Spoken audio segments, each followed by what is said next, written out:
The following program is part of Black Squirrel Entertainment. Welcome back to Food Flash. In this episode, we're trying and reviewing Wingstop's sweet chili glazed flavor, which is out for a limited time. Then, discussing foods you most certainly never heard of and where they came from. Finally, trying to make some sweet rolls from Skyrim off their official cookbook. Without further ado, let's get cooking. Hi, my name's Patrick. And I'm Stevie. And welcome to Food Flash. So, please tell our watchers where we're at right now then. We are in Stowe at the new Wingstop location. And we are here to try the brand new sweet chili glaze flavor of wings they got. So, yeah. I'm pretty excited and... Yeah, let's get to it. We're at Wingstop, as we said in the intro, and today, or right now, Patrick's going to give a little bit of history on the sweet chili glaze flavor and a bit of history on Wingstop in general. So Patrick, take it away. Alright, well, not necessarily about the Wingstop portion of things, but I know that sweet chili actually has its roots in a long history of Asian cuisine. Some people say that it started all the way in China, other people say it has most of its refinement done in Thailand, but one thing's for sure, it is definitely a great flavor. Now, bringing it back to Wingstop specifically, apparently this flavor was tried out first in Singapore, and because it did so well on the international market, they decided to bring it here for us to enjoy. So, yeah, I don't know about you, but I'm pretty excited. Me too. Let's get eating. Oh man, that was good. Take a look at those. Patrick, you want to do the honors of going first? I would love to.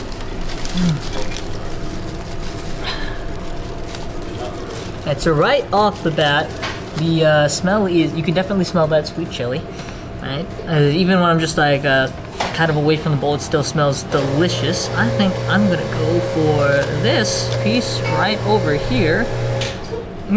It's awesome. It like, I don't know, you know how like when you open a jar of pickles, right, it kind of like punches your nose? It's kind of like that, but like it smells like it's gonna be delicious.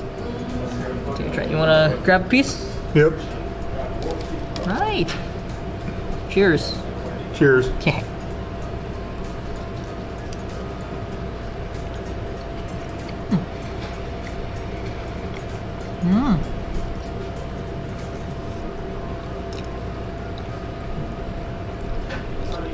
Okay, well that is pretty good.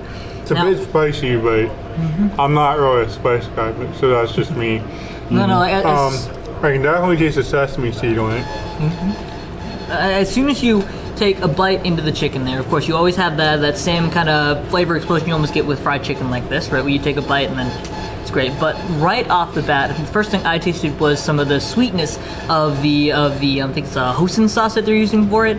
And then, almost immediately after, the spice started to slowly rise up from the ground a bit. It's not the spiciest thing ever, but you do get a bit of that heat, and it matches really well with the sweetness of it. And then the chicken flavor comes in third, and just everything meshes together really, really well. Now, you are right, I did taste a lot of the sesame seeds on the top there, but as far as texture goes, I think it's really good. Yeah, me too. I don't think we've tried any with the ranch. I've heard that, yeah. The person who ran us out suggested we try it with some ranch. Alright, well, I am. Yep. I'm gonna try again. I'll take this piece here, a little less sauce, but we'll just dink that in and yeah, I'm gonna try it with some ranch too. I'm gonna take this piece right here. Now, ranch is really good, but it is a very strong flavor. And sometimes that pairs really well with other really strong flavors, but I honestly think that the flavor of the sweet chili is subtle enough, right, that you really don't need to cover it up with the ranch. Maybe I put too much ranch on, that could also be it, but I think for this specific kind, I would almost go no topping whatsoever on this. Whenever I did the ranch, I thought it tasted a lot better. I think that it cut out some of the heat because I don't like heat, as I said. That's fair. So yeah, I liked it with the ranch better. So. All right, and we are back in the car. So, well, overall, I'd say that was an excellent piece of chicken. That definitely a great menu item that they added there. Unfortunately, it is temporary, but all good things must come to an end. Speaking of which, I think it's about time we wrap up and give our ending ratings. So, would you do the honors and start us off? So with the ranch, I would give it a 9.5 out of 10. And then without the ranch, I would give it an 8 out of 10. Well, I personally like the heat a little bit more, so I think without the ranch, I'd give it a 9.25. And with the ranch, it muddled the flavors a bit too much for my liking, but it's not bad. I'd say that's a decent 8.25 to 8.5, just about. Yeah, anything else you'd like to say? No, that's it. We'll see you guys in the next episode of Food Flash. Hey, hello. Hi. So, I'm sure you've had some weird foods in your lifetime. Maybe you've had some normal foods, like, most people do. What about the foods that you didn't even know existed? There might be some, regional ones that you've never heard of, or ones from other countries, things like that. I found some online that I truly didn't think existed nor were possible, proving that we truly are out of God's reach. The first one that I found was a jellied moose nose. So it's trapping of moose nose within a gelatinized broth. Apparently it was created in 1967 in the Northern Cookbook. I think it's a Canadian thing. I don't know that I would try jelly moose nose. I like Jello. Can't say I've had moose, let alone moose nose. Moose are scary. They're way too big. They are practically modern day dinosaurs to me. That's what it feels like. Also found fried rattlesnake. So what this is it is basically, it's found in the American Southwest, typically, specifically Arizona and Texas. So, sometimes they call it dessert whitefish, so that's definitely a choice. It's served up, breaded, deep fried, sometimes in chilies and stews, sometimes they grill or saute it with butter and herbs. But the most common dishes that you'll find in the American Southwest of rattlesnake are rattlesnake chili and then barbecued snake meat. Now, would I give this a try? Probably. I want to try frog legs. Haven't tried frog legs. I want to, but I haven't. So I feel like this might be similar to that. I've read a couple reports that said that it tastes like frog legs, and I hear that frog legs taste like chicken. Next up, I found chocolate gravy, which is typically found in Appalachia. So what it is, it's a lesser known variation of biscuits and gravy. Southerners usually make it with a thick chocolate gravy to go on their biscuits. So it's typically is more of like a treat food, like a dessert treat food almost. It's said to have the consistency of somewhere between hot fudge and chocolate pudding. Hot take, this is a food show, so I'm going to boast my opinions on food. I think that there is such thing as too much chocolate. Fight me if you will, I stand by that. I don't think this will be too much chocolate. I don't know that I put it on biscuits though. I feel like it's a bit of an odd choice. I've heard of weirder, grosser foods than melted chocolate over biscuits. Next up I had clam pie. I need to get a black bowl and start praying. This is typically found in Connecticut. I have family in Connecticut. We visit there a lot. I haven't ever tried clam pie, nor have I heard of it. So this was a shock. To be frank, it's probably not as awful as it sounds. There are a couple different dishes that go by the name of clam pie, but what it is, it's basically just clams on pizza. I've had breaded clams before, and I like them. I like seafood. I'm a seafood guy. I feel like it wouldn't be so horrible. I mean, it looks pretty yummy, honestly. Usually have the like a white sauce topping, so it's like a white pizza just with clams.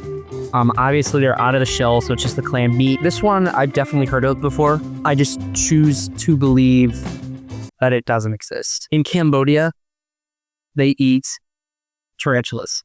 I've eaten crickets, I've eaten ants. Tarantulas are scary. I don't think I like their big legs in my mouth. I feel like that would make me incredibly uncomfortable. I feel like it's more of a texture thing for me that I would be strictly against.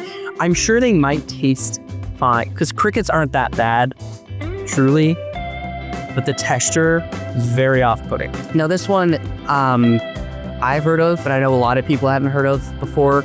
It's a century egg. It's a Chinese delicacy. It's eggs that have gone through a fermentation process. It looks horrible. It looks rotted. Sure, it would not taste good. The process behind making a century egg is actually really interesting.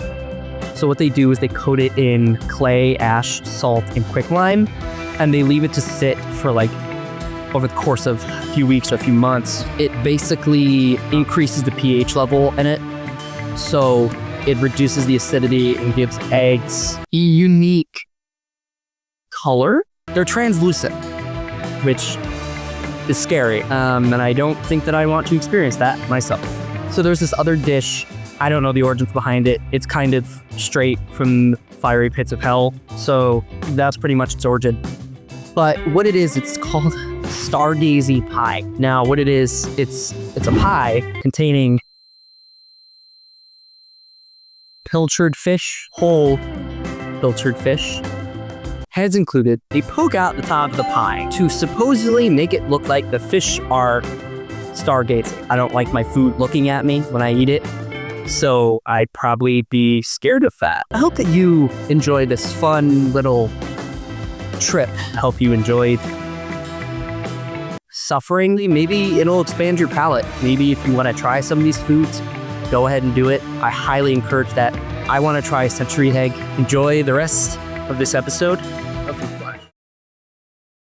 Hello everyone and welcome to my first Food Flash segment. Today I am making sweet rolls from Skyrim. We are here at the Innovation Kitchen in the DI Hub at Kent State. They let us use this kitchen for our show. I love the DI Hub. And we're gonna get straight into it. I'm just gonna kind of be cooking, and yeah. Hello again, my cooking enthusiasts. This recipe from the official Skyrim cookbook was actually quite simple to make.